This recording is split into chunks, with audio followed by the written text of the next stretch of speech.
கட்சின்னு தான் சொன்னாங்க. ஆனால் அந்த நடிகர் தான் கருணாநிதியை வந்து முதலமைச்சர் ஆக்கிறதுக்கு உதவுனார் அண்ணா மறைவுக்கு பிறகுன்றது வரலாற்று உண்மை. அதனால் நடிகர்ன்றதால விஜய்க்கு ஒரு அட்வான்டேஜ் இருக்குது, மற்றவர்களுக்கு கிடைக்காத ஒரு அட்வான்டேஜ். மக்கள் பாப்புலாரிட்டி எல்லா வீட்லேயும் விஜய்க்கு தெரிஞ்ச ஆள் ஒரு ஆள் இருக்காங்க.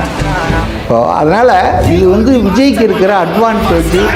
அவருடைய அந்த வயசு 49 வயசில் இறங்கினது, அவர் எடுத்து வைக்கிற விஷயங்கள், அவர் வந்து கீழ்த்தரமாக பேசுறதில்ல, நரகல் மொழியில் யாரையும் வசப்பாடுறதில்ல. அப்போது அவர் ஒரு டீசெண்டான பொலிட்டீஷியனாக தெரிகிறாரு. அது வந்து ஜனங்களை ஈர்ப்பது இயற்கை தானே. அதனால் வந்து அவருக்கு நல்ல வாய்ப்பு இருக்குது. ஆனால் இந்த ஒரு வருஷம் அவர் வந்து இந்த படம் முடிஞ்சிடுச்சுன்னா அவர் ஃப்ரீ ஆகிடுவார்னு நான் நினைக்கிறேன்.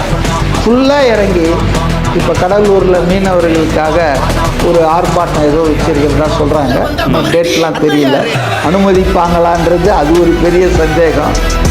அப்போ இது மாதிரி மக்கள் பிரச்சனைகளை கையில் வேறு ஒன்றும் செய்ய வேணாம். இப்போ 505 வாக்குறுதிகள் திமுக கொடுத்தது 21 தேர்தலில். அதில் 90% நிறைவேற்றிட்டோன்னு 2 வருஷத்துக்கு முன்னாலே சொன்னாங்க. அப்புறம் 70% இப்போ 3 வருஷம் கழிச்சு சொல்கிறாங்க. ஆனால் நிறைவேறாத வாக்குறுதிகள் நிறைய இருக்குங்க.